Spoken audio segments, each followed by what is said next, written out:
Hello guys, it's Jen here and welcome back to my channel. So for today's video, magre-review na naman ako ng panibagong foundation. This is the LA Girl Pro Matte HD Definition Long Wear Matte Foundation. Before coming up with this review guys, ginamit ko siya for 1 week, dire-diretso. Wala akong primer na ginamit kasi gusto ko talaga makita kung tatagal ba talaga siya sa oily skin ko ngayon, lalo na at sobrang creamy.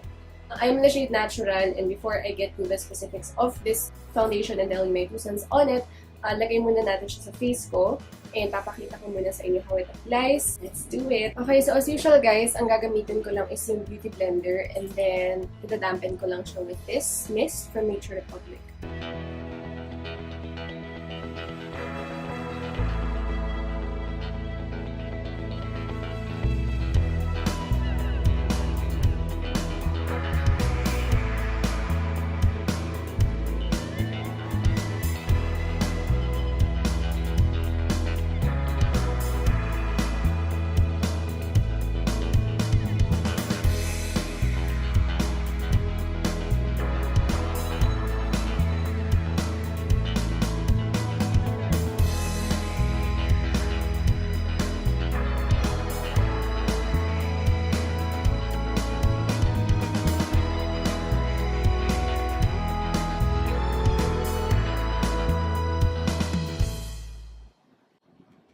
So, ito na yung foundation, guys. And tatapusin ko lang yung makeup ko and I will be back.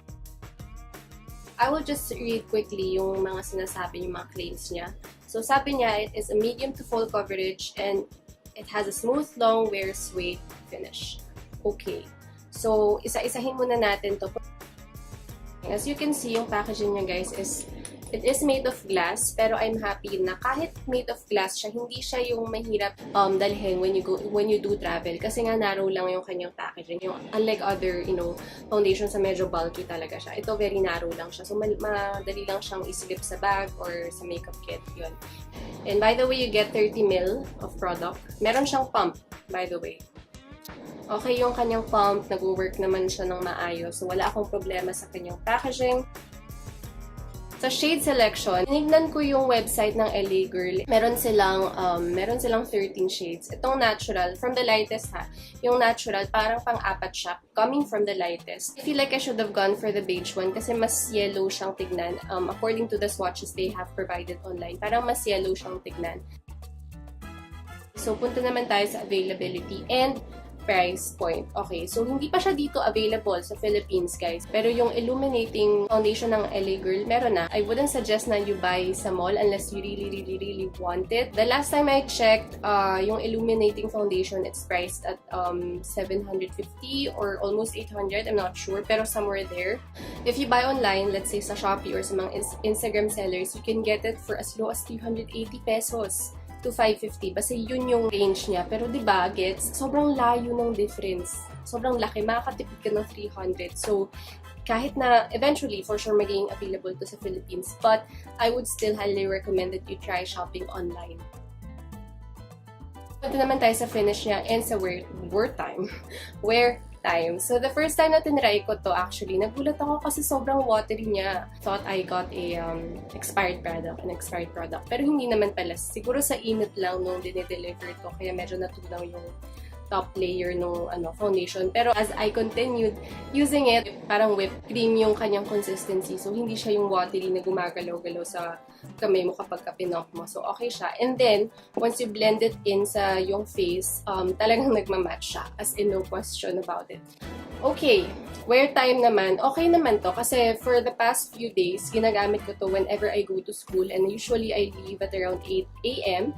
and then I'm able to go home at around 5 p.m. So that's pretty much a whole day of wearing it and nakakauwi na ako ng mga 6 or 7, give or take, depende talaga sa traffic. As you can tell, sobrang whole day ko talaga siyang ginagamit and honestly, with this on, I don't blot as much as I used to whenever I use a tinted moisturizer or a BB cream. Ito, at most, magbablot ako ng 3 times a day lang. Pero with other bases, as in excessive blotting talaga. I can say for sure that it is long wearing, it is matte, pero it doesn't stay matte ha, like you put it on, it's matte, at the end of the day, it's still matte.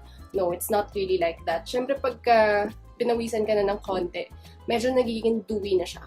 Pero gusto ko yung pagka-dewy niya kasi hindi siya yung oily or greasy kind of dewy. Parang mas nagiging healthy looking yung skin mo, which is super nice, diba? Okay yung kanyang wear time, okay yung kanyang finish. I have no qualms about that. So what did I not like about this foundation? Unang-una guys, hindi ko gusto yung kanyang amoy. Consistent yung amoy niya, amoy lumot talaga, literal. Parang luma, parang siyang lumang kwarto, ganun. The good thing is, nawawala naman siya as you're applying it. Yun nga lang, pag medyo sensitive kayo sa mga amoy, ganyan, baka ma-bother kayo ng konting-konti lang naman. So, another thing that I didn't like is yung lack of yellow tones nila. Like I said, mas nakikater talaga to sa mga pale or beige, or yeah, those with pale or pink or beige undertones. Hindi gaano sa yellow or sa golden chorba-chorba. Like this one, medyo may pagka-ashy siya. Actually, ito na yung pinaka-yellow nila. Next, no. This is not the pinaka-yellow pala. Isa to sa pinaka-yellow nila, but still, to me, it's not yellow enough. Gets? Unang-una, ma-recommend ko siya sa oily to combination skin people out there. Lalo na kung naghahanap ka ng matte foundation na long wearing, na full coverage, maganda to pala. Guys, maganda pala to sa events, sa mga occasions that involves flash photography kasi wala siyang flashback. So, kahit mag-picture taking kayo sa mga events, places na medyo madilim, ganyan, okay siya. Kasi wala siyang, flashback na nakaka-turn off kaya yung gano'n, diba? Yung sobrang ganda ng makeup mo. Tapos pag nag-flash photography, wow!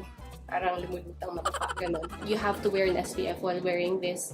Kung pupunta ka ng office or sa school or kung saan man, nagala ka, kailangan mo ng SPF. Pero i-recommend ko pa rin siya sa normal to dry skin people, just as long as you moisturize your face. Would I recommend this at all? Of course, nasabi ko na lahat ng gusto kong sabihin, i-recommend ko talaga siya sa inyo guys. I highly recommend kasi yun nga, summer, sobrang init. Alam ko naghahanap kayo ng foundation na mag-i-stay. Natutuwa ako kasi true to its claim, full coverage talaga siya. A lot of my foundations claim to be full coverage but they're not full coverage. I have this red spot right here na alam ko pag hindi yan na-cover ng full coverage foundation, malamang hindi siya full coverage. But this one, it was able to do just that.